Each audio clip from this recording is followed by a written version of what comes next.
but I want to be so clear. Like, this is not me coming to this from a place of expertise. Like, I'm not an attachment expert at all. Obviously, I have a background as a therapist and in mental health counseling, but that does not make me an attachment expert in any way, shape, or form. Um, I am simply a human who is interested in human behavior, and this, I think, explains it very well. Um, so that is where my interest comes from. So this is just like the exploration of that. So let's just be clear on that. Um, but what I do feel like I am an expert at is understanding entrepreneurs. And I feel like I was noticing how much attachment style was showing up in business. I think Kristen and I even discussed it um, in her season of the podcast, where it was like really showing up with how she was engaging with her team. And I think it shows up everywhere, like over and over again in our business and how we interact, because ultimately our business is about people and attachment style is about people and how we interact with them in our relationships. So I feel like this is just so useful. Hey, Nikki. The worst. Um, so that's why this is so relevant, because like it is the same thing. But it's also helpful to say, like, I don't think today is about like fixing anything, right? It's like literally just getting curious, like learning what your patterns are, knowing how to, put this through a lens. I think it's also really important to say that like we all have a default, especially when we're under pressure. Like these aren't fixed identities, right? Like attachment style is not fixed. They are patterns we learned. Therefore, they are patterns we can unlearn. So I feel like that's really helpful to say, because I think a lot of times when we talk about attachment style, it feels very fixed. Like you are this. And I think that can feel stifling.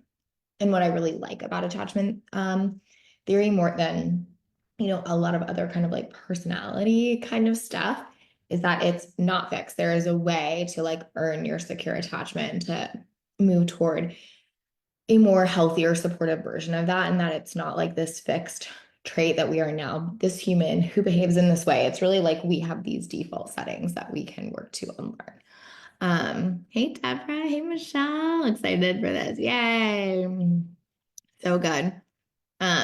Nikki said learning healing my attachment style was solving the right problem, so to speak. I totally agree with that. I think that's true for so many people. I think that's been true for myself. I think that's one of the reasons I'm so interested in this, because I feel like when I dove into attachment theory for myself personally, I was like, a lot of things make sense. A lot of things make sense, and it's much easier to like address, react, fix. Like I've talked about for a long time how like my thing that I'm always working on is control. And when you look at that through an attachment lens, it's really easy to see that. So I would say I've done a lot of work, and I think I'm definitely closer to like earning secure attachment, or, having like earned secure attachment. But um, my default pattern would definitely be more like fearful avoidant. And the core wound of that is betrayal. And so, of course, control was always my thing, right? I always wanted to be in control. I was always scared of someone like not being there for me, or betraying me, or not being someone I could trust. And so it's just helpful to mesh those two together and be like, oh, yeah, that's why I always was working on control stuff. And when I can see it as that, and can see that, like, yes, I trust myself, but a lot of my work is trusting in others, it gets easier. It gets so much easier to keep working the same thing. And then business doesn't just become um, a place where it's like easier, it becomes literally part of the healing. And I think that's really important too. So we're going to talk about all of that today. But I think a really helpful way to think about it, or that I've thought about it in business sometimes, is that often like attachment style is like almost like the filter between you and your goals. So like you might think your problem is that your content isn't good enough, or your team isn't reliable, or your audience isn't buying in the way you want them to, or whatever. But like often it's actually your attachment style that's running the show, and it's filtering what you notice, how you interpret feedback, how you make decisions. Oh my God, I just bumped my elbow. How you connect with people. All of that is getting filtered through that lens. So it is the filter standing between you and your goals. And if you can get aware of that, it's so much easier. And again, to Nikki's point, you start solving the right problem, right? I have a podcast scheduled on how this shows up when working with a team. Really excited to hear your thoughts and experience around this. Yeah, so good, Nikki. Deborah said I do attachment-based leadership coaching for nonprofits, and I found most entrepreneurs have fearful avoidant. I agree with that. And we look for signs of certainty as our decision driver. Yeah, totally. So many of my clients are FAs, which is why I understand them really well, and it's really helpful for me. But I totally agree with that, Deborah. I love that you see that too. It makes so much sense. Um, Okay, so let's just talk about these styles if you don't know them. So there's fearful avoidant, which is also called disorganized because you're kind of both. There's anxious, there's avoidant, and there's secure. There's some um like subcategories of each, but I'm not even going to talk about that today because I don't even think that's one, I don't, that's not my expertise, and two, I don't think that that's like necessary for this conversation. So we'll just talk about anxious, avoidant, fearful avoidant slash disorganized, and then obviously there's secure. um, so yes, okay, sorry, I want to just make sure I didn't miss anything. So let's do the core wounds because I that helps me a lot. So if you are anxious, your core wound is typically abandonment. So like, unless I prove my worth, I'll get left. So how this shows up in your business a lot is like you're over delivering, you're people pleasing, you're undercharging, you're like constantly giving, giving, giving, giving. Being like, if I just give a little bit more, then I'll prove my worth. Then I'll feel safe. Then I know people will stay. Right. So I think it's like pretty easy to see how that probably shows up. Or if you're someone that shows up for, I mean, you're like, I'm so scared they're going to leave. Right. Avoidant core wound is more around like defectiveness. So like there is something fundamentally wrong with me um, on like a deep level, right? And so I want to,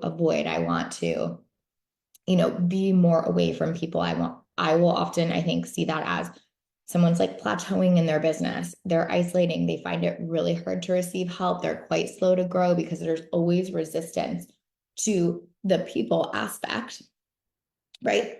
Which is typically what is required for scaling, like more people that you're in front of, more people on your team, more relational activity, right? And when you're avoiding that, it is much harder to scale. So you often plateau or find it slower to grow, I think.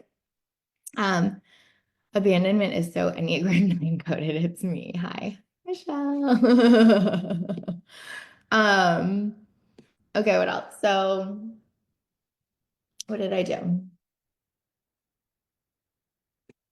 I guess I already talked about fearful avoidant, but I'll just say it again. So I think that is more like just betrayal. Like I can't trust anyone. So like you might have really inconsistent income. You might feel in the like chaos a lot. You might ghost your launches. You might go really into something and then you might pull back. So it's like a little bit of that chaotic energy that I think a lot of entrepreneurs bring, which is probably why Deborah it's also saying like so many entrepreneurs have it because I feel like it is more of that kind of like chaos energy. Um, I think let's go through more details on that because I actually think that might be helpful. But I think it's just really helpful to see like, oh yeah, of course, if I always, I'll just again use mine because I'm more familiar with it. Of course, if I'm always worried that I can't trust people, things get harder. It gets harder to scale. I see things through a certain lens. Someone comments something on Instagram and I don't just see it as a comment. I see it as a betrayal, or my team member forget something and I don't just see it as something they forgot. I see it as like this massively activating thing. And so you really do, I've, had to do so much work about watching that. A comment is just a comment. A team member forgetting is sometimes I'm just forgetting. Like, it doesn't mean I don't still have boundaries. Like, hey, you can't say shit like that to me on Instagram without getting blocked. Or, hey, you can only make so many things and so many mistakes in our business before you can no longer work here. But it doesn't mean that it means I can't trust people. It doesn't have to like fully activate that intensity so much that it makes me want to pull back or step back. And I think that's just really helpful to see like, this doesn't mean like you don't have boundaries. It actually means like it gives you space and permission to have boundaries, right? Because what core attach or secure attachment says is like, I am enough, right? Like I'm safe. I am enough. I can trust other people. It's like you see the world through a different lens. So if I'm safe and enough and I can trust other people, I can trust that a team member is going to make a mistake every now and then, and that's okay. I can trust that if I go viral on Instagram, sometimes I'm going to get some dumbass comments. That's okay. Like, right. It just like has this layer of safety under it where a lot of the other stuff is about the lack of safety, right? I can't trust people. I'm not safe with other people, or like people are going to leave me. It's not safe unless I prove that I'm perfect, et cetera, et cetera. Totally colors how you receive what might be a totally normal thing. Exactly. Hey, April, good to see you. And it's really helpful to see that because when you realize, like, oh, I'm allowed to feel this way, but some of my reactions might be overstated or um, not really in line with what is happening, it gets so much easier to heal it when you're like, no, it's true. Nobody does good work. I can't trust anybody. Nobody is reliable. Da, da, da, and you treat that as your truest truth. You are fucked in growing. Like that is just it. Right? Like if I didn't work to heal those patterns, I would be absolutely fucked in growing because the only way I can grow this business is if I trust my clients and their revenue reporting, if I trust my team to actually show up, if I trust that other people want to support me, if I trust the good things I hear as much as, not having to like get so worked up about a post, but also trusting like they meant that testimonial, trusting other humans is like one of the requirements to scaling. So if I didn't do that, that would be incredibly difficult to scale. And it wouldn't be because it's true that no one does good work. You know what I mean? Um, Michelle said it's kind of wild how those first few years of life have such an impact on how we subconsciously experience life down the road, girl. It's absolutely insane. I'm sure you feel this too, Michelle, because we have kids of similar ages, but then it's just about to be 3. And it's so funny because like I almost feel like when he turns 3, my like little mama nervous system is going to take a little bit of a sigh of relief because I feel like there's a part of me that's like 0 to 3 programming. 0 to 3 programming is so massive. Oh my God. Like I'm trying to like be like, what can we make sure like he doesn't have this like adverse life experience in that time? Obviously you can 1,000% have attachment wounds after 3. I'm kind of kidding, but it is really funny to be like, it matters so fucking much, right? Um, Nikki said it's also helpful to see it in ourselves or our clients as a pattern, not like we, they are defective, horrible, etc. Agree. Deborah said with fearful avoidance, betrayal of self and others. When we make a decision that didn't work out, not only do we feel betrayed by the person, but we feel betrayed by ourselves for making a wrong decision. Totally. Um, Super said when we expect to trust and for it to go wrong, we almost certainly make it happen. Yep, that's the power of how we shape our experiences, I found. Yep, yep. I'm already budgeting for my oldest's therapy. I hear you. I mean, like they're all gonna need it for some reason, right?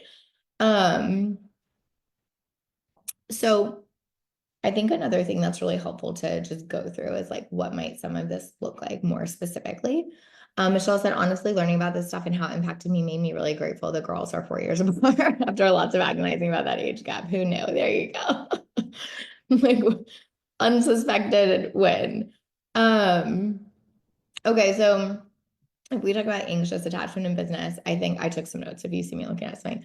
I think it would look like constantly second guessing decisions and often needing reassurance before making big moves. So you may be able to identify this in clients. Like I've definitely had this with a client where it's like,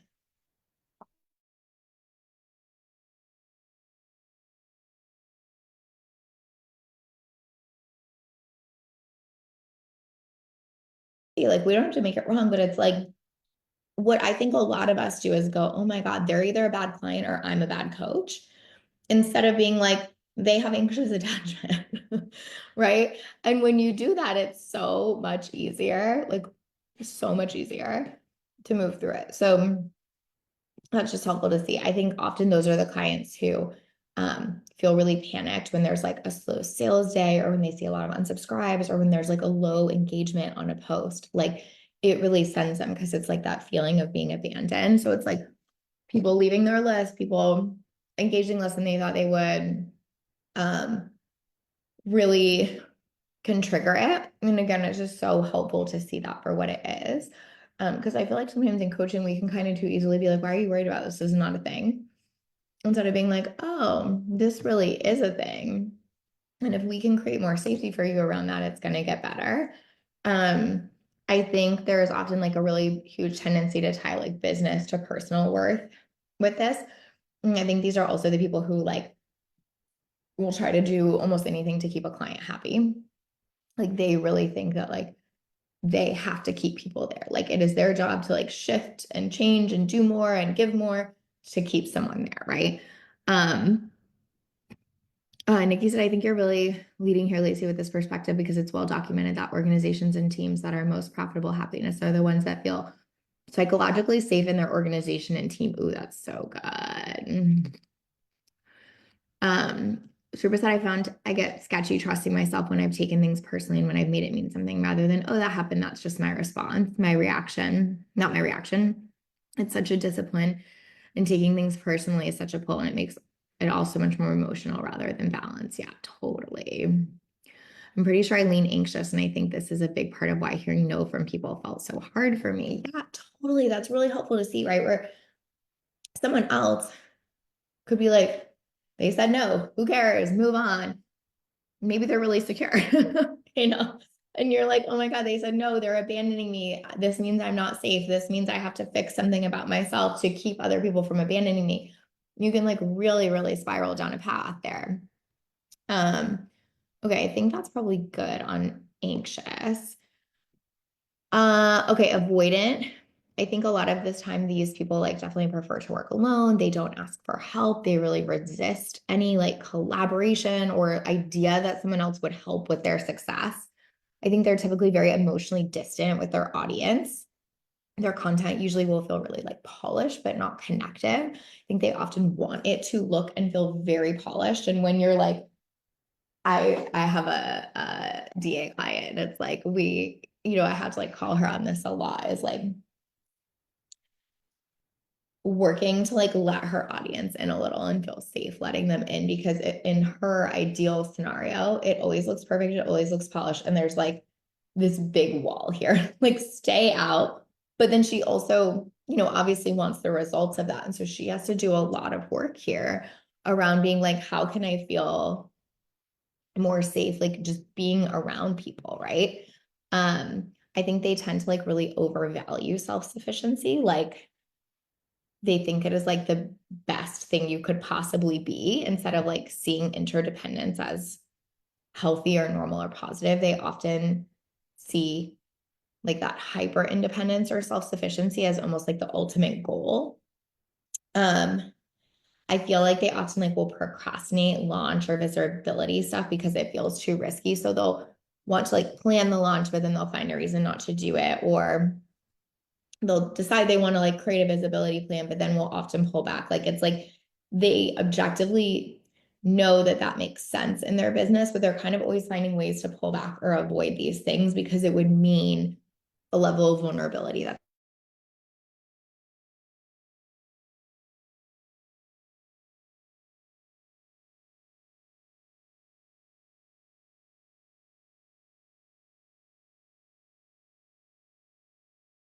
it's just that like over reliance on self, I think.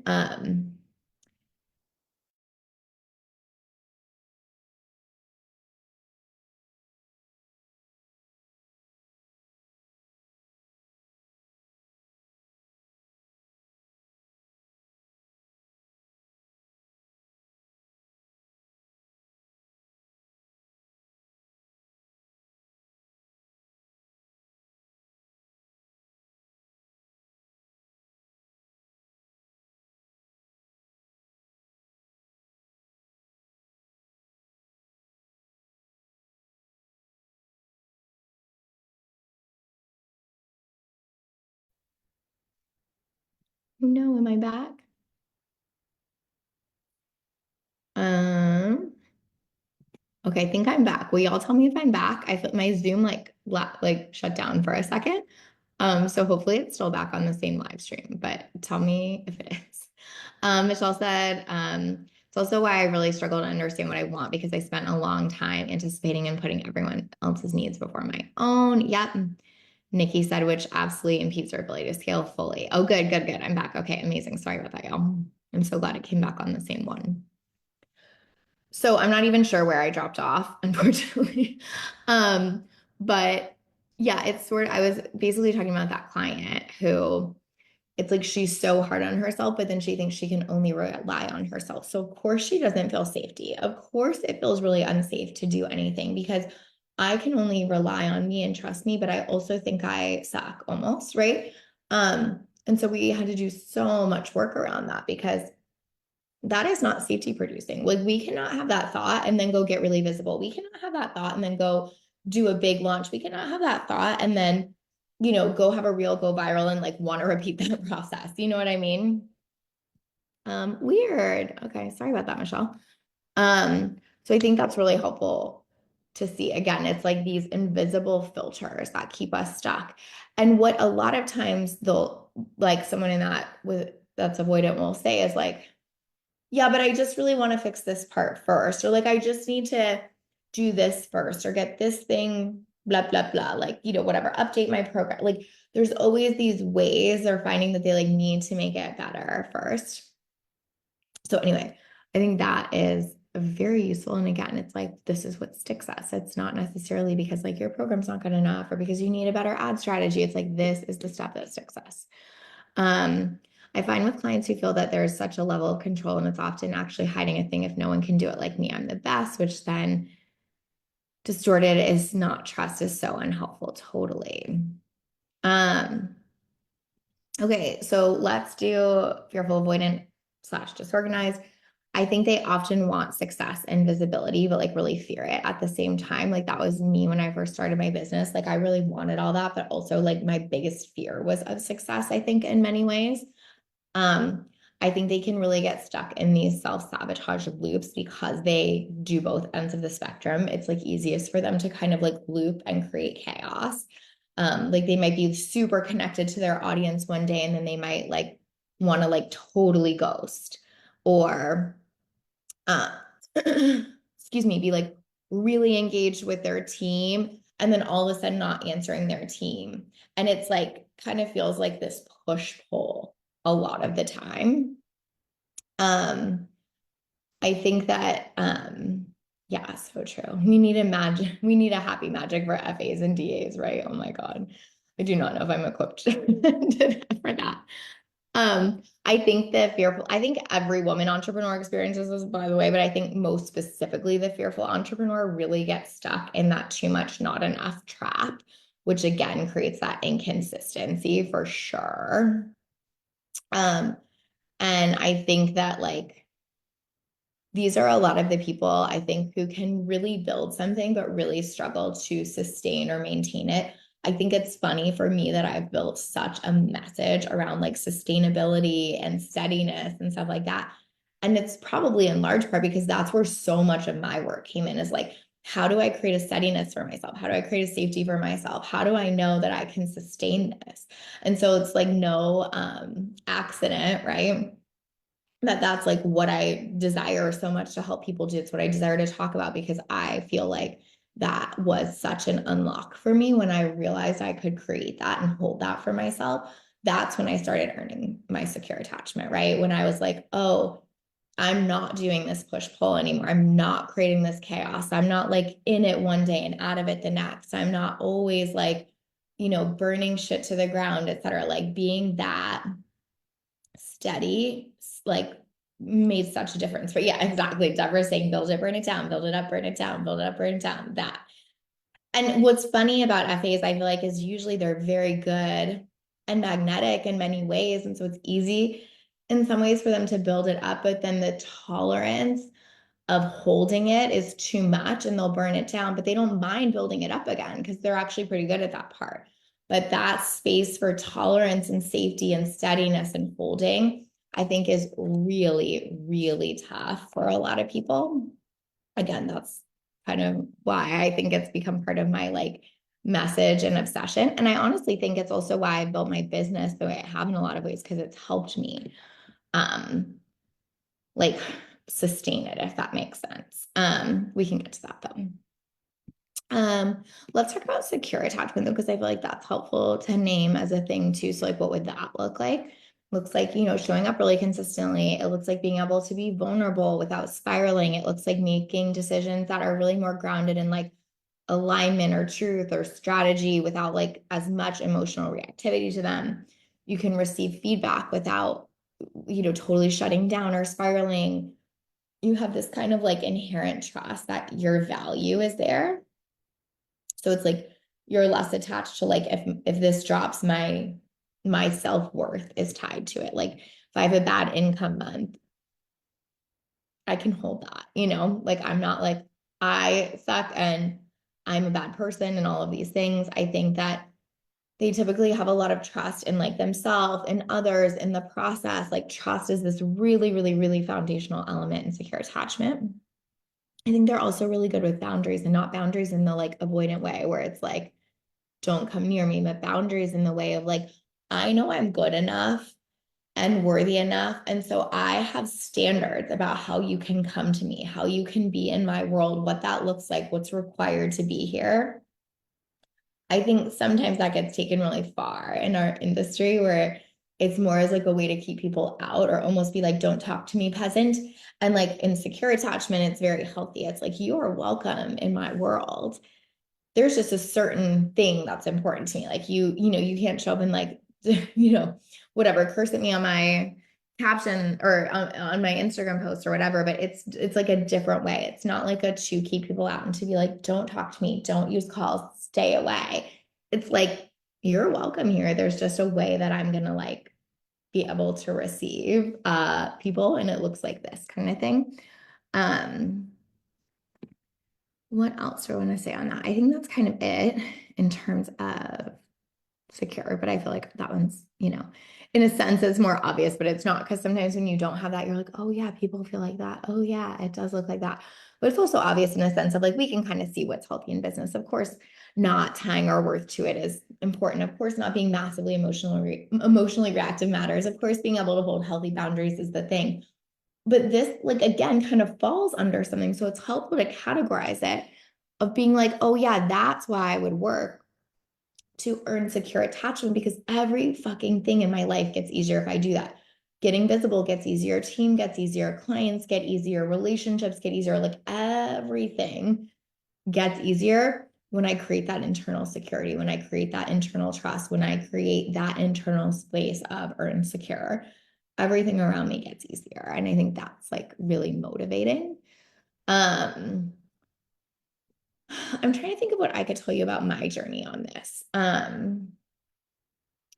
I think like what I felt a lot more at the beginning of my business than I do now, but I think you guys could probably like almost see the trajectory of it is I would kind of flip flop sometimes between wanting to be more real and vulnerable and then really wanting to pull back and have stronger boundaries around like what I shared and how I shared it.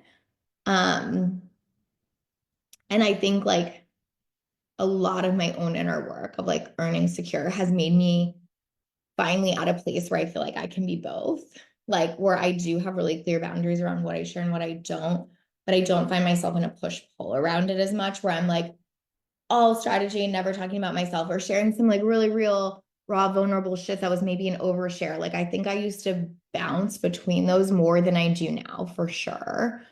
Um, I think that I did used to over deliver for clients in more of an unhealthy way. Again, I think some of this is just like normal entrepreneurship and learning.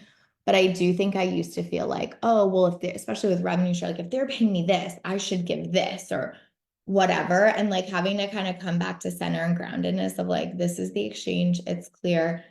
I don't have to like do anything else beyond the agreed upon thing to prove my worth. I think I obviously do over deliver for clients a lot pretty naturally, but not it's no longer in this like because I have to keep them happy way. It's definitely more of like a because that's in alignment with my personal values kind of way. Um, what else? Team dynamics for me has been huge for sure. Hey Lucy, hey Adrian. Um, like I went through I think 5 or 6 VAs at the beginning of my business. And I had, you know, a lot of training in leadership. And I was like, what the fuck is wrong with me?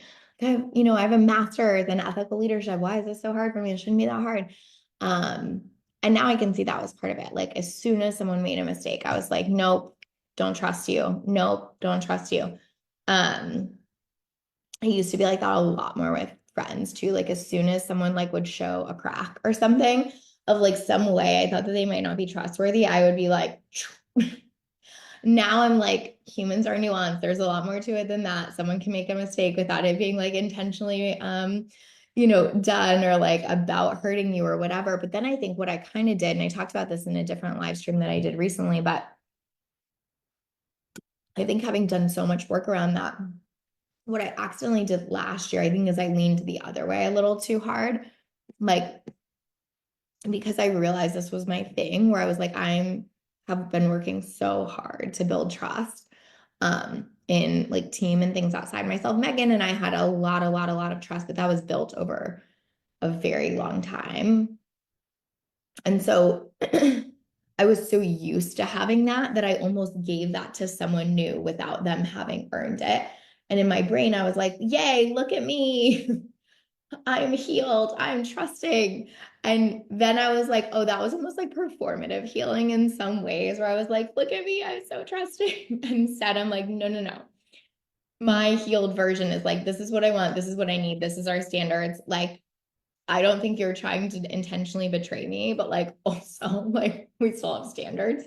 Um, so like that has been a lot of my journey. I feel like, I mean, this, I guess it depends on how you want to frame this. Luckily for me, it has shown up more with team than audience or clients. And I guess I say luckily because I don't know. I think sometimes it's harder to grow your business when it's showing up with like visibility and clients as much, but it's certainly not been the easiest road over the last year either. But yeah, it's like really interesting to watch myself in that of almost being like, oh yeah, like my healing isn't just giving trust freely to everyone all the time. My healing is just not assuming that everyone is trying to break my trust, right? Like there is a difference there, and I've had to like recalibrate to that. Deborah said, feel this so deeply. Yeah. And again, this is why I think attachment style lens through the business is so helpful, because I can just see it for what it is then, instead of being like, this is so hard. Why has team been so hard for me? What's wrong with me? Blah, blah, blah. I'm like, oh yeah, I'm like a mostly healed, fearful avoidant who will often default to those patterns if I don't keep my shit in check. Like it kind of makes sense, you know? Um, Nikki said such a great point. Giving it away too soon isn't what's best for you or them, right? Just like anxious attachment, like you could go the other way. Like if you're trying to heal anxious attachment, you're worried about being abandoned, it doesn't mean that you now allow people to come and go or not treat you how they're supposed to or abandon you anytime or touch it. Like that's also not okay. It's just that sometimes I feel like we almost have to swing the pendulum to like recalibrate. And again, I feel like that's what I did last year a little bit. Like I was just like, oh, okay, not everybody gets this much trust. And then I realized like, actually, they fucking don't. New plan. It looks like this, you know? Um, Hey, Sophia, she said, been there. I feel that I will never heal myself completely.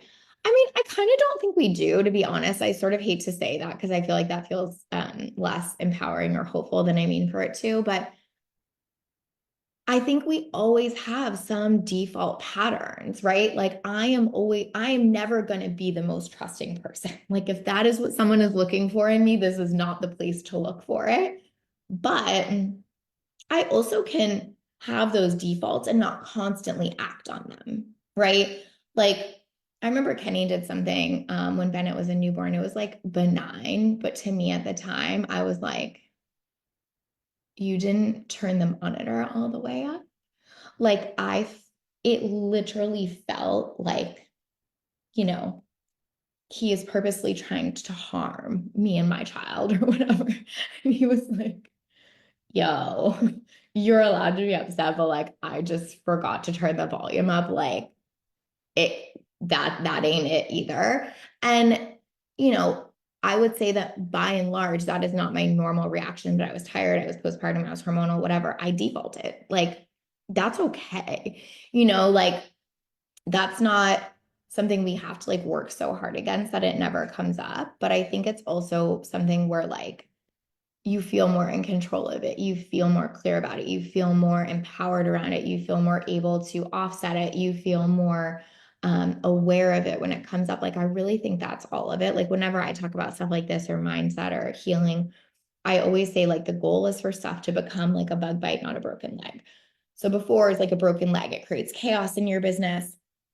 You can't trust anyone, blah, blah, blah. it's like literally stopping you. Like you have a broken leg and you need to sit on the couch, or it's like a mosquito bite. Like it's not the most comfortable thing I've ever experienced, but like I can easily go about my day and I can forget about it for hours and hours and hours at a time.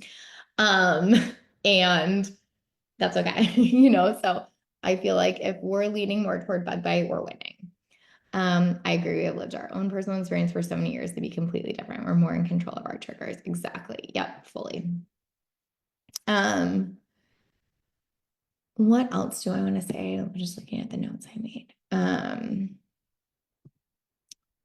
Oh, I think that also this is where sometimes business model comes in too. Like,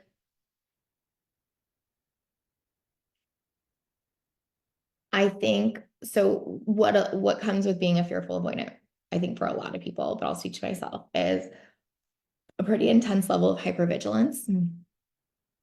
So funny. I noticed this weekend at my son's soccer practice. I feel like my brain just notices every little, like his coach just changed his body language in like this much of a way. And I was like, huh, what's that mean? Or like just stupid shit like that. Like I just kind of have this programmed in like kind of thing. A lot of times, because I've done a lot of work on this, I can turn it down, but sometimes it revs up. So for me, as a recovering fearful avoidant, I feel like my business model fits me really well. And I'm not saying every fearful avoidant needs this. Again, we're talking about me specifically here. I think holding big groups, at least at the beginning of my business when I did it, I think it was too much energy for me. It was too much watching. It was too much who needs what, what's going on with who. Oh, this person's actually getting triggered by what this person's saying, and I can watch it in real time. And now I need to da, da, da, da, da, da, da. Like, I really think that that's probably why, if I had to guess, I didn't like groups. But I also think it's okay to build a business that supports you a little bit too. And that, like, meaning like, I think I like my makeup, secure or not, is probably best suited to one-on-one. And so building a business around that has been helpful. So it doesn't always mean you have to work against all of your stuff either. Um, I think my level of attunement in a one-on-one container, I think can be incredibly helpful. And in many ways is my superpower. I think in a really large group container, it can overwhelm me. um, so that's fucking fine. I can use it as my superpower and step back when it's not. Where like my dismissive avoidant client, like we've talked a lot about, like, yeah, she needs to like earn her secure and she needs to work towards that. But she's like probably better suited to not one-on-one, to not having to like hold a ton of emotional energy, but be more of a teacher, that kind of thing. And so it's also helpful to like not see these as like problems we have to work so hard to solve, where like my job isn't now to be like, okay, I need to go hold a really big container and prove to myself I'm healed so that I can do it. Like, that's not it at all. It's more like, oh yeah, it makes sense. Like I've built something that's really aligned to like my superpowers and I can heal through that.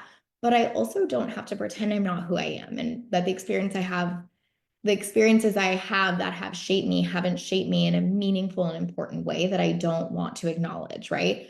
Um, so I think this is really true, is that sometimes you can build these things into your business too. Like if you're a more anxious person, like maybe you have your clients fill out checkpoints more often, or you do feedback more often. That just makes you feel like, okay, yeah, we're on the right track. And I know I have that built into my business. And I know if something's wrong, they have a place to tell me and whatever. Like you don't have to constantly be like, I'm not allowed to have any anxiousness whatsoever, or like, you know what I mean? So I think that's really helpful too, is like you can build a thing that fits you. And then I think the last thing I want to say about that, Nikki said sometimes it's warranted to trust yourself when you notice those things in coaches. Totally. I think the other thing that I want to say about this too is I do think that this is such an amazing tool as a coach for clients and understanding your people. Like if you can see like, oh, this is a perfect example. I had this with a client.